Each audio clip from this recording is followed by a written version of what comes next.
그냥 하나님 앞에 나와서 우리가 찬송하고 또 말씀드리고 말씀 듣고 헌금하고 이러는 형식적으로 드리는 것이 예배가 아니라요. 예배는 우리의 중심이 어디에 있느냐, 우리의 가치관이 어디에 있느냐, 바로 여기에 신앙 고백이 담겨진 것이 바로 예배입니다. 성도는 세상 가운데 살아갑니다. 세상 가운데서 살아가는 것이 성도인데요. 그런데 성도의 안에는요, 세상이 들어와서는 안 됩니다. 우리가 세상 가운데서 살고 있지만 우리의 중심에 세상이 들어와서는 안 되고요. 우리의 중심에는요, 누가 우리를 주장하셔야 되는가 하면요, 세상 가치관이 아니라 하나님의 가치관이 성령께서 우리를 주장해야 되는 것입니다. 그래서 예배는 무엇인가 하면요, 그 사람이 중심이, 그 사람이 세상 가치관으로 살고 있는가, 그 사람이 자기 뜻대로 살고 있는가, 자기 중심으로 살고 있는가, 아니면 하나님의 가치관으로 하나님을 의지해서 하나님을 중심으로 살고 있는가, 그것을 확실하게 보여주는 것이 무엇인가 하면요, 그것이 바로 예배입니다. 할렐루야. 아멘. 그래서 악한 마귀는요, 이것을 잘 알기 때문에 예배에 나오지 못하게 그렇게 수단 방법을 가리지 않고 방해를 하는 것입니다. 왜냐? 예배는 오직 하나님을 의지해서 하나님을 중심으로 하나님의 가치관으로 살겠다는 신앙 고백이 예배이기 때문에요, 그런 삶을 살지 못하게 방해하는 것이 마귀의 역사입니다.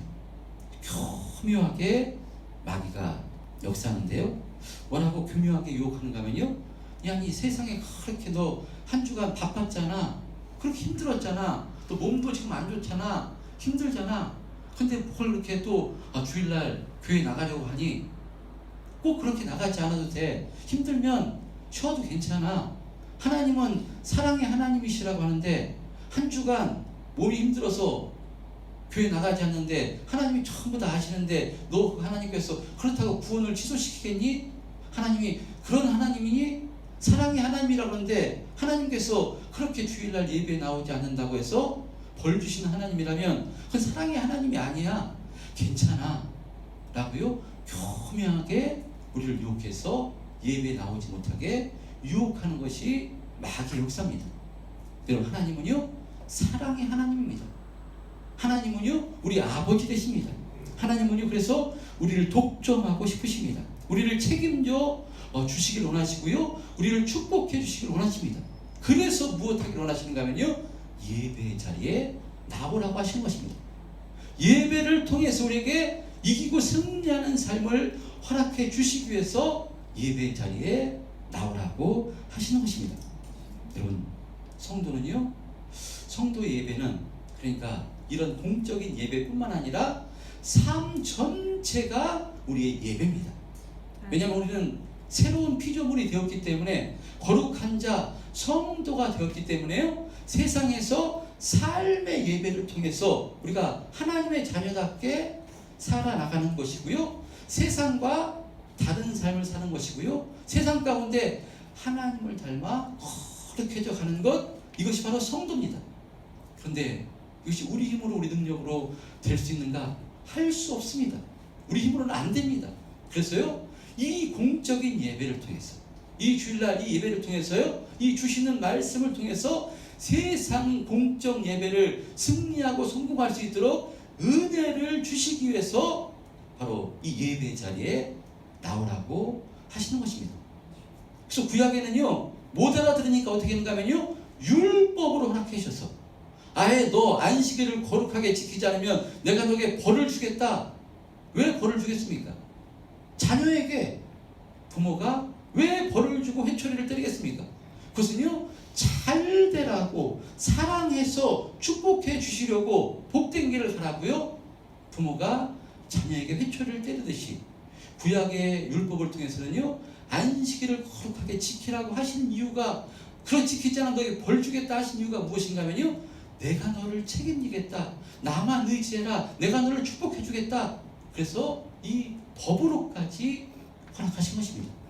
하나님은요, 이와 같이 우리를 사랑하시는 분이 우리 하나님이십니다. 아멘. 여러분, 그래서 예배는요, 내 중심을, 내 인생을, 내 가치관을 누구에게 두느냐, 바로 이 싸움입니다. 그래서 거룩한 주일 우리가 주님 앞에 나와서 예배 드린다는 것은요, 내 인생, 내 중심, 내 가치관, 모든 것이 하나님께 있습니다. 하나님 영광을 받아 주옵소서, 하나님 은혜와 힘을 공급해 주옵소서 라는 신앙 고백이 바로 예배인 줄 믿습니다. 아멘. 그런 의미로 오늘 드려지는 예배를 통해서 정말 주시는 말씀을 통해서요, 또 은혜와 힘을 공급받으심으로써 삶의 예배에서 승리하고 성공하시는 저와 여러분 다 되었으면 좋겠습니다. 아멘. 그런 의미로 광고 말씀 하나 드리겠습니다. 지난 주일까지 제가 주일 저녁 예배 때 갈라디아서 말씀을 통해서 말씀을 증거했고요. 이번 주일부터는 주일 저녁 예배 때 요한 계시록을 통해서 하나님 말씀을 이렇게 증거할까 합니다. 그래서 이 요한 계시록은요, 그 내용 속에서 또 종말과 또 이렇게 그 심판과 또 우리가 해석할 수 없는 내용들이 많이 어려운 말씀들이 등장해서 사실 교회에서 잘 설교하지 않는 그 내용입니다. 근데 누가 이거 가지고 설교를 많이 하는가 하면요, 이단들이, 특별히 이단들이, 이 종말론에 빠진 사람들이 이 계시록의 말씀을 통해서, 이 말씀을 통해서 그 말씀 암시하는데, 이유가 무엇인가 하면요, 성도에게서 가장 무섭고 두려운 게 무엇인가 하면요, 종말입니다.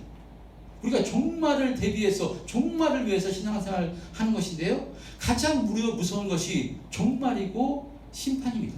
그래서 이단들이요, 이 종말론에 잘못 빠진 사람들이 이 계시록을 통해서 내가 바로 이런 계시를 받았다, 이런 이 계시록의 이 영적인 것을 우리가 해석할 수 있다 해서 이것을 통해서 성도들을 올가매고요, 성도들을 붙잡아서 자신들의 유익을 취하기 위해서 이 계시록을 이용하는데, 그래서 제가 이 계시록의 말씀을 통해서요, 이 계시록도요 복음의 말씀입니다. 하나님께서 우리를 얼마나 사랑하시는가, 마지막 심판 때 반드시 우리를 구원해 주시겠다는 하나님의 약속, 사랑의 메시지가 담겨져 있는 것이 바로 계시록의 말씀입니다.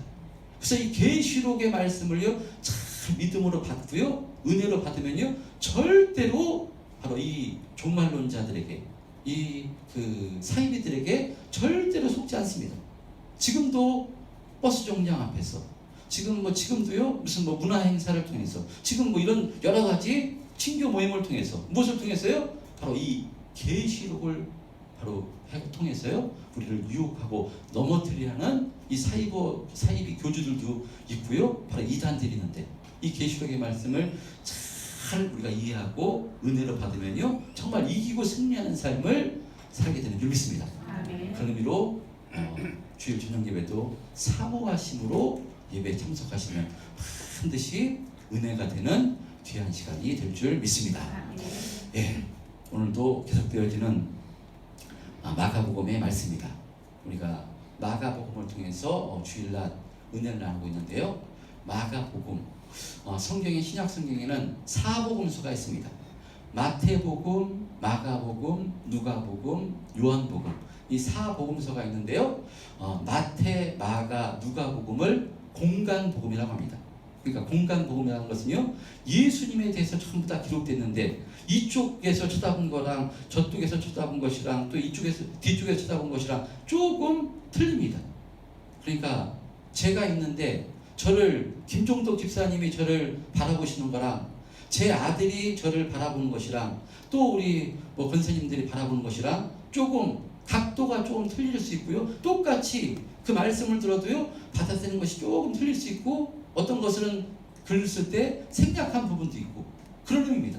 전부 다 예수님에 대한 말씀이지만 이 저자에 따라 조금씩 이 그 내용이 조금씩 바라보는 각도가 틀린데요. 그래서 마태복음, 마가복음도 있는데요, 이 마태복음은 예수님께서 하신 말씀이 중심으로 이렇게 기록된 복음서라면, 마가복음은요 예수님의 행적에 대해서 이렇게 중심으로 기록된 책이 바로 마가복음입니다. 자, 그래서 성경을 읽을 때요, 저자가 어떤 의도로 이 복음서를 썼나, 이 성경을 썼나, 이것을 이해하면 그것을 이해하고 이 성경을 보면 좀 더 말씀을 더 깊이 이해할 수 있는데요. 자, 그런 의미로 우리가 지난주에 어떤 말씀을 통해서 은혜를 나눴는가 하면요, 예수님께서 고향 나사렛에서 가셨어요.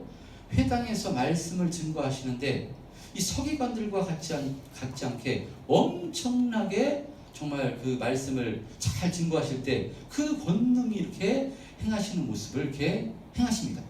그랬을 때 탁월하게 말씀을 증거하시는 그 권능을 보고 이 고향 나사렛 사람들, 예수님께서 병 고치고 귀신 들린 것 쫓았던 것도 알고 들었을 텐데, 이렇게 탁월하게 말씀을 증거하실 때 이들이 예수님 앞에 나와서 항복하고 회개하고 예수님이 메시아구나, 구세주시구나, 예수님을 받아들였어야 되는데요, 거꾸로 어떻게 된 것이 예수님을 박해했음을, 배척했음을 이렇게 볼 수 있습니다.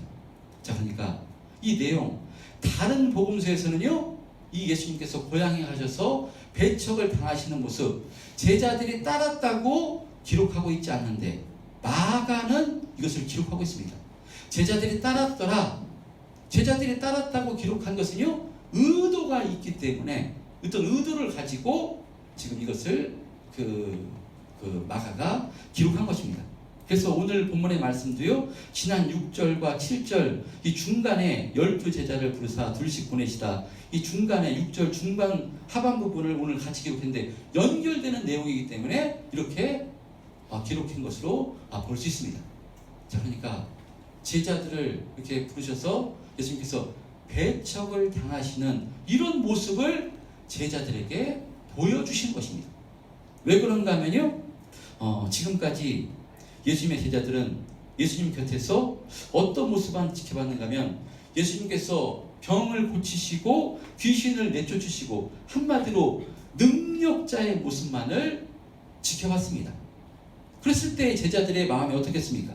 바로 예수님은요, 바로 이 대중들에게 칭송을 받는 한마디로 스타였습니다. 그렇기 때문에 제자들도 같이 따르는 제자들도요, 잔뜩 어깨에 힘이 들어갔을 것입니다.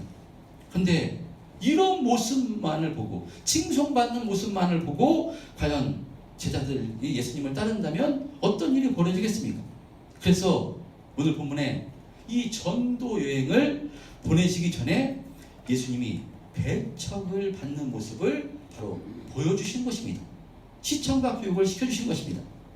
누구에게 배척을 받는가 하면요, 예수님을 가장 잘 안다는 고향 사람들에게 배척을 당하십니다. 마가복음에 기록되어 있지 않는데요, 누가복음 4장에는요 예수님께서 이 고향 나사렛에서 핍박을 당하시는데 동네 사람들은 예수님의 말씀을 듣고요, 예수님을 낭떠러지에 밀쳐서 넘어뜨려 죽이려고까지 했음을 볼 수 있습니다. 지금 예수님께서 고향에서 예수님을 잘 아는 고향 사람들로부터 이렇게 배척을 당하십니다. 자, 이렇게 예수님은요, 공생의 사역 가운데 유대 종교 지도자들 뿐만 아니라 예수님을 가장 잘 아는 고향에서조차 배척을 당하시는 모습을 제자들에게 보여주심으로 제자의 삶이 칭송과 영광만 있는 것이 아니라 고난도 같이 따라오는 것임을 가르쳐 주시는 것입니다. 그래서요, 사도 바울도 로마서 8장 18절에 이렇게 말씀하는데요, 로마서 8장 18절 시작. 생각 가운데 현재 고난은 장차 우리에게 나타날 영광과 비교할 수 없도다. 17절 한번 해보세요. 17절 시작. 자녀이면 또한 상속자 곧 하나님의 상속자요 그리스도와 함께한 상속자니 우리가 그와 함께 영광을 받기 위하여 고난도 함께 받아야 할 것입니다. 사도 바울이요, 이 제자의 삶은, 예수님의 제자된 삶을 살아가는 것은요, 영광을 받는 것뿐만 아니라 고난도 함께 받는 것임을 지금 사도 바울도 말씀하듯이요, 예수님께서도 이것을 제자들에게 가르쳐 주신 것입니다. 여러분, 또한 누구에게 가르쳐 주시는 것이 계십니까? 저와 여러분에게 이것을 성경을 통해서 가르쳐 주시는 것입니다. 저와 여러분도 제자의 삶을 살아가는 사람입니다. 예수님의 제자의 삶을 살아가는 사람입니다. 그랬을 때 지금 성령께 붙들려서 정말 최고로 복된 소식, 이 복음을 전하는 삶을 우리가 살아야 되는 것인데, 그랬을 때 누구한테 박해를 받고 누구한테 핍박을 받는가 하면요, 예수님처럼 고향에서 핍박을 받듯이요, 우리를 가장 잘 아는 이 가족에게서조차 우리가 핍박을, 박해를 받을 수 있음을 지금 성경은 말씀한 것입니다. 우리는 예수 믿는 것이 얼마나 복인 줄 너무나 잘 알고 있습니다. 성령을 통해서 예수 믿는 것만큼 복이 없습니다. 최고의 복이고요, 정말 승리의 길이고요, 정말 최고의 축복의 길입니다. 예수 믿는 것, 예수 안에 모든 것이 다 있습니다. 할렐루야. 아멘. 그래서 이것을, 이 복을 내가 깨닫고 나서, 내가 갖고 나서요, 이 복을 전해주기 위해서 가장 가까운 가족에게, 가장 가까운 친척에게, 이웃에게, 친구에게 이 복음을 전해주려고 애쓰고 힘쓰는데요, 그때 우리에게 돌아오는 것이 박해일 수 있다는 것입니다. 외면일 수 있다는 것입니다. 그럴 때 너무나 속상합니다. 나는 정말 최고로 좋은 것을, 복된 것을 주기 위해서 정말 이렇게 애쓰는데, 최선을 다하는데 내 마음을 알아주지 못하고 박해하고 외면하는 이 가장 가까운 사람들을 볼 때요, 정말 속상하고 그만두고 싶고 그런 마음이 들 수 있습니다. 예수님께서는요, 그래서 이것을 가르쳐 주시기 위해서, 이것이 박해를 받는 것, 핍박을 받는 것, 외면을 당하는 것, 이상한 것이 아니다. 나도 이렇게 내 가족 고향에서 외면을 당하고 핍박을 당했다. 이것을 가르쳐 주신 것입니다. 그러니까 절대로 이상한 것으로 여기지 말고 그것으로 절대로 실망해서 그만두는 것이 아니라, 예수님께서 어떻게 하셨는가 하면요, 예수님께서는 바로 6절 하반부에 보면요, 고향 사람들로부터 배척을 당해 아무 권능을 행하실 수 없어 다만 소수의 병자에게 안수하여 고쳐주실 뿐이었습니다. 그래서 예수님을 영접하지 않는 것을, 믿지 않음을 이상하게 여기셨습니다. 근데 여기서 끝나는 것이 아니라요, 예수님은 그럼에도 불구하고 오늘 본문에 보면요, 이에 두루 모든 촌에 두고 다니시며 가르치셨다고 말씀한 것입니다. 이렇게 박해를 받고 외면을 받고 낭떠러지에서 밀어떨어져 죽이려고 해도요, 예수님께서 그것으로 실망해서 멈추는 것이 아니라 예수님께서 계속 두루 촌에 다니시면서 전하셨듯이 우리에게 바로 이상하게 여기지 말고, 배척을 당한다고 실망하고 좌절하지 말고 계속해서 제자의 삶을 살라고 말씀한 것입니다. 아멘. 할렐루야. 아멘. 여러분, 예수님께서는요, 우리에게도 절대로 포기하지 말라고 말씀합니다. 여러분, 예수님께서 이런 삶을 사셨듯이 반드시 우리가 영광을 얻기 위해서는요, 고난도 같이 따라오는 것이고요, 그것이 최고의 복인 것임을 말씀합니다. 자, 그래서 이렇게 주님의 제자가 돼서 전도자의 삶을 살아갈 때 칭찬과 환영만 받는 것이 아니라 박해와 배척도 있음을 가르쳐 주신 후, 이제 예수님께서 12제자를 부르셨어요. 전도 여행을 보내시는데 7절 어떻게 보내시는가 하면요, 7절 시작. 12제자를 부르사 둘씩 보내시며 더러운 짓을 제어하는 권능을 주시고. 예수님께서 12제자를 부르셔서 이제 둘씩 짝을 지어서 보내시는 것을 볼 수 있습니다. 혼자 보내시는 것이 아니라요, 둘씩 짝을 지어서 보내십니다. 왜 짝을 지어서 보내주시는가? 이것이 전도하는 데 있어서 가장 효율적이기 때문에 예수님께서 짝을 지어 보내주시는 것입니다. 그러니까 지금 성경학자들은요, 지금 이때가 제자들이 예수님을 따른 지가 한 1년쯤 됐을 때라고 이야기합니다. 그러니까 온전히 신앙이, 믿음이 세워지지 않았기 때문에요, 혼자 다니는 것보다 둘이 격려하며 위로하며 다니는 것이 훨씬 효율적이기 때문에 둘씩 짝을 지어 보내십니다. 예수님께서는요, 계속 짝을 지어서 보내시는 것을 볼 수 있는데, 또 누가복음 10장에 보면 70명을 보냈어서 이렇게 보내실 때도요, 짝을 지어서 둘씩 보내시는 것을 볼 수 있습니다. 또 마가복음 11장 1절에 보면요, 이제 십자가에서 십자가의 길을 걸어가시기 전에 바로 이제 그 예루살렘 입성하시기 위해서 나귀 새끼를 마을로 가서 끌고 오라 할 때도요, 혼자 보내게 하는 것이 아니라 2명을 같이 보내시는 것을 볼 수 있고요. 또 마가복음 14장 13절에도 보면요, 6월절 음식 먹을 객실을 준비하게 할 때도요, 두 제자를 보내시는 것을 볼 수 있습니다. 이렇게 2명씩 짝을 지어 보내시는 이유가 있습니다. 서로 격려하며 위로하며 가장 이것이 효율적이기 때문에 짝을 지어서 보내는 것입니다. 자, 이렇게 보내시는데 또 그냥 보내시는 것이 아니라 오늘 7절에 보면요, 바로 어떻게 짝을 지어 보내실 때 더러운 귀신을 제어하는 권능을 주셔서 보내시는 것을 볼 수 있습니다. 더러운 귀신을 제어하는 이 권능, 그럼 귀신을 내쫓는 권능만 주셨는가? 그렇지 않습니다. 다른 복음서에 보면요, 누가복음 9장에 보면 병을 고치는 능력을 주셨고요, 또 마태복음 10장에 보면요, 같은 말씀이 기록된 죽은 자를 살리는 권능까지 주셨다고 기록합니다. 예수님께서 제자들을 파송할 때 전도하러 보내실 때요, 이와 같이 바로 그 귀신을 제어하는 능력, 병을 고치는 능력, 죽은 자를 살리는 권능까지 주셔서 보내십니다. 누가 가지고 있는 권능이겠습니까? 예수님께서 가지고 있는 권능, 바로 회당장 야이로 죽었던 딸을 살린 예수님이십니다.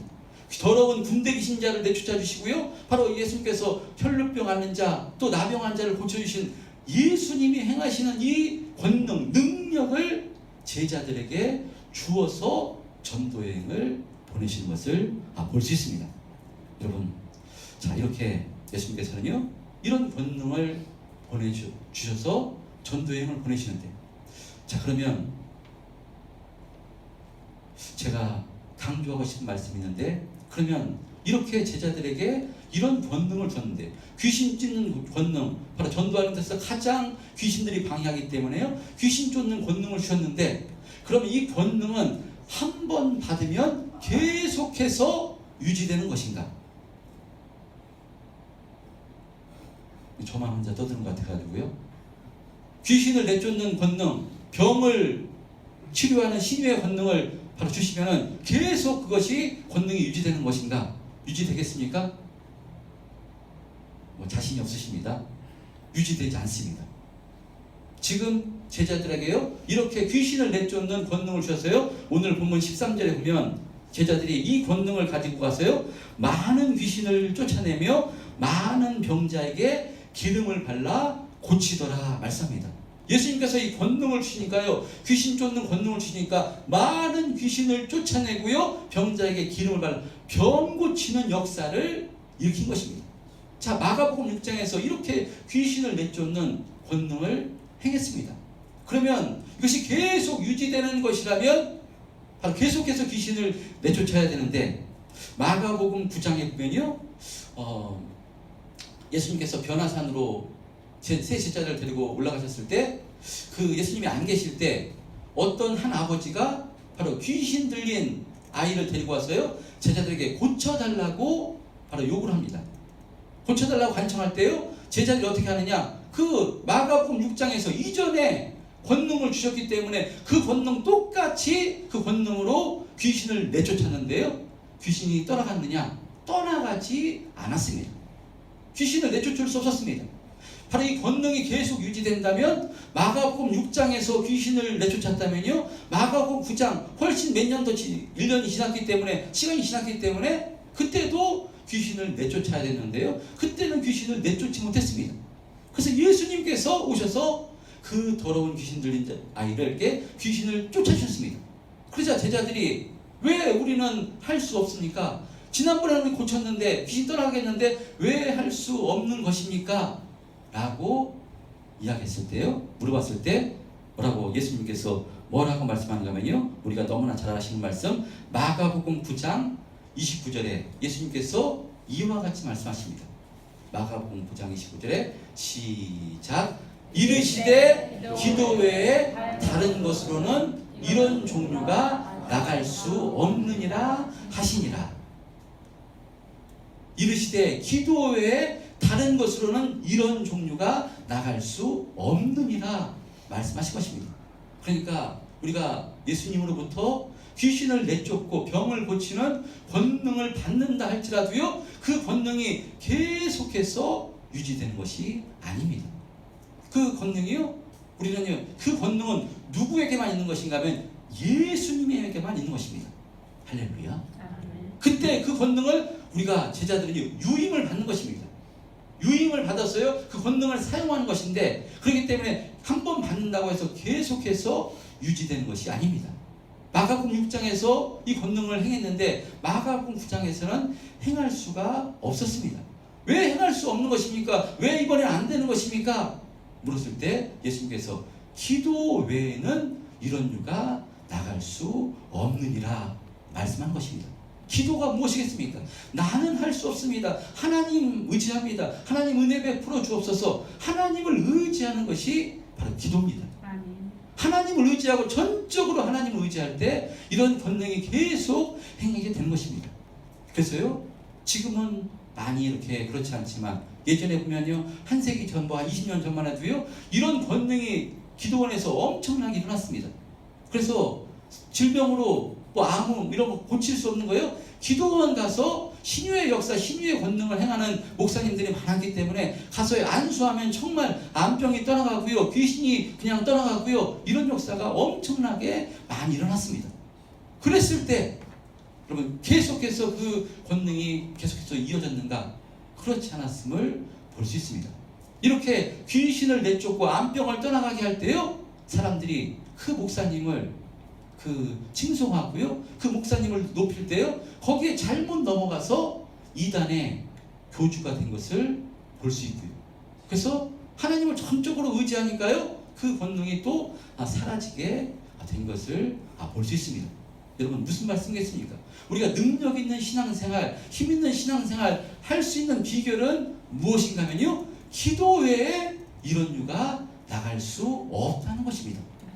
우리 힘으로 신앙생활 힘있게 할 수 있느냐?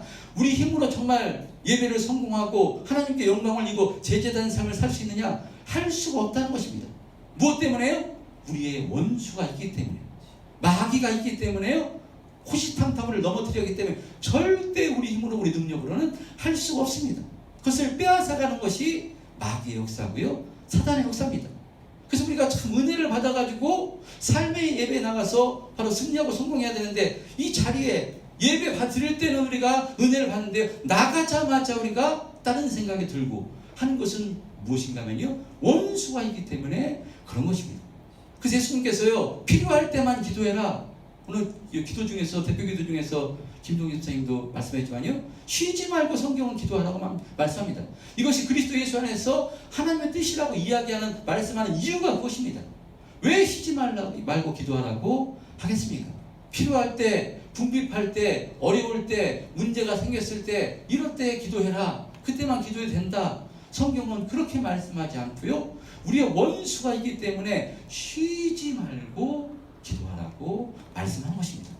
기도 외에 이런 유가 나갈 수 없다는 것입니다.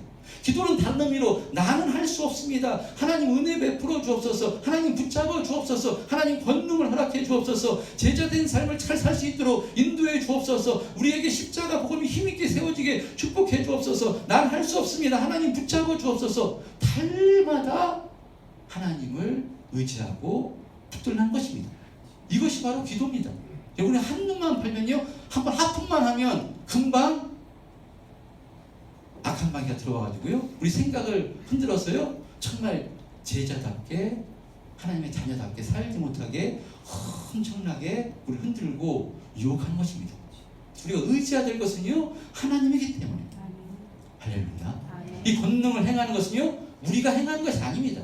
그래서요, 자신이 권능을 행했다고, 만약에 어떤 목사님이 내가 이런 신유의 권능을, 이런 어떤 병 고치는 능력을 행했다고 자신을 높이면요, 참으로 어리석은 사람이고요, 참으로 미련한 사람입니다. 우리가 무슨 힘이 있겠습니까? 우리가 하는 것이 아니라요, 그 권능은 오직 예수님께만 있습니다. 그래서 권능을 내가 행했다면 너무나 감사하고요, 내가 한 것이 아니라 주님께서 하셨으니까요, 나를 사용해 줬으면 너무나 감사합니다. 하나님께 영광을 올려야 되는 것이고요, 내가 했다고 하면은 신앙생활 가운데 내가 했다고, 내가 드러나면요, 그것은 마귀 밥입니다. 마귀가 그렇게 유혹한 것입니다. 그래서 지금 이 은사를, 이 권능을 허락해 주시는데, 그래서 그 권능을 가지고 제자들이 나가서 많은 귀신을 내어쫓고 병자를 고치는데요, 권능을 받았기 때문에, 주님 의지했기 때문에 이런 역사를 일으키지만, 바로 주님 의지하지 않고요, 딴 생각하고요, 습관이 그냥 들어오게 되면, 습관적으로 하게 되면요, 똑같은 모양으로, 똑같이 예수 이름으로 귀신을 내쫓았는데, 마가복음 9장에서는 귀신이 떠나가지 않았던 것입니다. 그래서 우리는 기도회에 이런 유가 나갈 수 없느니라. 이 말씀이 어떤 말씀인가? 확실히 믿음으로 세워졌어요. 정말 주님을 의지하셔서 기도하시는 저 여러분 다 됐으면 좋겠습니다. 자, 이렇게 그래서 예수님께서 복음 전도자의 삶을 살기 위해서요, 가장 먼저 제자들에게 귀신을 제어하는 본능을 허락해 주신 것이고, 또 8절 9절에서 보면요, 복음 전도자가 가질 것과 가지지 말아야 할 것을 이렇게 가르쳐 주십니다. 8절 9절 시작. 명하시되 여행을 위하여 지팡이 외에는 양식이나 배낭이나 전대 돈이나 아무것도 가지지 말며 신만 신고 두벌옷도 입지 말라 하시고, 예수님께서 이제 제자들에게 전도여행을 보내시는데요, 무엇만 가지고 가라는가 하면요, 지팡이와 신 하나, 한 벌옷만 가지고 가라고 말씀합니다. 그러니까 이 사막지대이기 때문에 신은 꼭 필요했고요, 옷은 입어야 됐기 때문에 이것만 가지고 가지, 다른 건 뭐 그 전대나 뭐 그 돈이나 이런 것 아무것도 가지고 가지 말고 그냥 가라고 이렇게 말씀합니다. 우리 생각으로는 도무지 이해가 할 수 없는 이야기입니다. 왜냐하면 아니 전도여행 하는데 밥도 먹어야지, 돈도 필요하지, 여러 가지 필요한 것이 많습니다. 그래서 우리가 선교사님들한테 우리가 헌금도 하는 것이고요, 물질로 이렇게 하는 것인데, 아니 왜 전도여행을 하는데 아무것도 가지지 말라는 것인가? 이것은 어떤 의미인가 하면요, 영적인 의미입니다. 전도자의 삶을 살아가면, 주님의 제자된 삶을 살아가면, 주님이 기뻐하시는 삶을 살게 되면요, 주님께서 나머지 다 책임져 주시겠다는 것입니다. 너를 의지하지 말고 하나님을 의지해서 믿음으로 나아가라는 그런 말씀입니다. 할렐루야. 그리고 10절에 보면요, 잠자리와 식사 문제까지도요, 세밀하게 말씀하시는데, 이렇게 복음 전할 때 반드시 제자들을 영접하는 집이 있을 텐데, 영접하는 집에 들어가서 거기서 유하라고 말씀하시고요, 그러나 영접하지 않으면 어떻게 되느냐, 어떻게 하느냐, 11절에는 이렇게 말씀합니다. 11절 시작. 거기서 어느 곳에든지 너희를 영접하지 아니하고 너의 말을 듣지도 아니하거든 거기서 나갈 때 발 아래 먼지를 떨어버려 그들에게 증거를 삼으라 하시니. 그래서 먼지를 떨어버리라고 이렇게 말씀합니다. 이것은 먼지는 성경의 죄, 그 다음에 혹은 세속성 이런 것을 상징하는 것인데요, 먼지를 떨어버리는 것은 내가 너에게 복음 전했지만 이것을 받아들이지 않는 것은 내 책임이 아니라 당신 책임이다 라는 의미로 이렇게 먼지를 떨어버리라는 것을 말씀하면서요, 이렇게 예수님께서는 오늘 본문에 제자들을 12제자를 부르셔서 둘씩 짝을 지어서 전도여행을 보내십니다.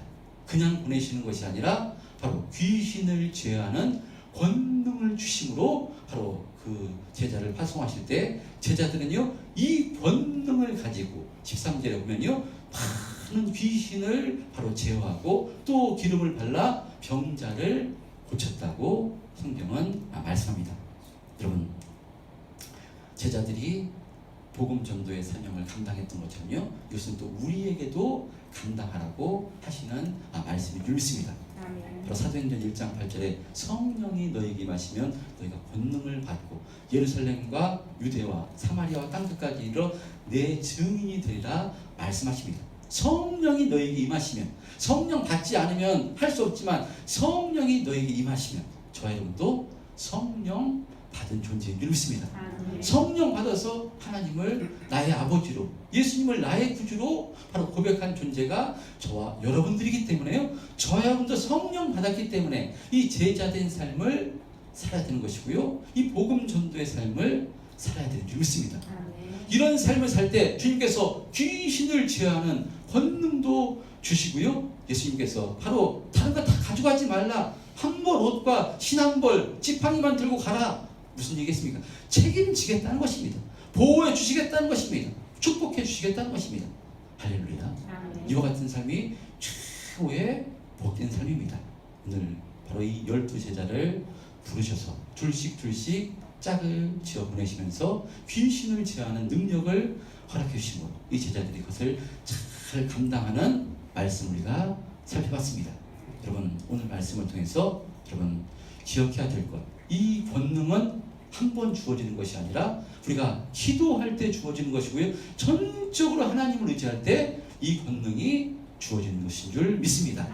이제 이 공적 예배를 마치고 나면 이제 우리가 내일부터는 삶의 예배를 통해서 우리가 승리하고 성공하는 삶을 살아야 되는 줄 믿습니다. 우리의 삶의 예배 가운데 삶의 예배를 승리하고 성공해야 되는데 그 삶의 예배도 어떻게 하면 승리하고 성공할 수 있는가? 내 힘으로 내 능력으로 절대로 되지 않습니다. 여러분 주님을 의지할 때, 주님께서 권능을 주실 때, 힘을 주실 때 삶의 예배에서 성공하고 승리하게 되는 줄 믿습니다. 우리의 삶의 예배 가운데 우리의 삶이 주님을 증거하는 삶이 되시고요, 저 사람을 볼 때 참 예수 믿는 사람이구나, 하나님의 자녀이구나, 우리의 삶을 통해서도 바로 이 전도하시는 은혜의 세시기를 바라고요, 또 우리 입술을 통해서도 바로 주님의 생명과 주님의 복을 이렇게 전해주시는 복된 은혜의 세시기를 바랍니다. 여러분 주님께서 책임져 주십니다. 은혜 베풀어 주십니다. 축복해 주십니다. 오늘 이 말씀을 하시는 것입니다. 반드시 그리스도 예수 안에 있는 자는 무엇이든지 내 이름으로 구하라. 그럼 내가 반드시 시행하리라. 바로 말씀하셨습니다. 우리는 무엇을 의지하고 나아가는 사람인가면요, 이 약속의 말씀, 성경의 말씀, 주님의 말씀을 붙들고 나아가는 사람이 성도인 줄 믿습니다. 여러분 반드시 책임져 주시고 축복해 주실 줄 믿고, 여러분 악한 마귀의 유혹하는 악한 마귀의 역사를 하나님께 이기며 정말 주님의 제자된 삶을 살아가시는 저와 여러분이 다 되었으면 좋겠습니다. 그런 삶을 살게 해달라는 시간 통성으로 기도하겠습니다. 주여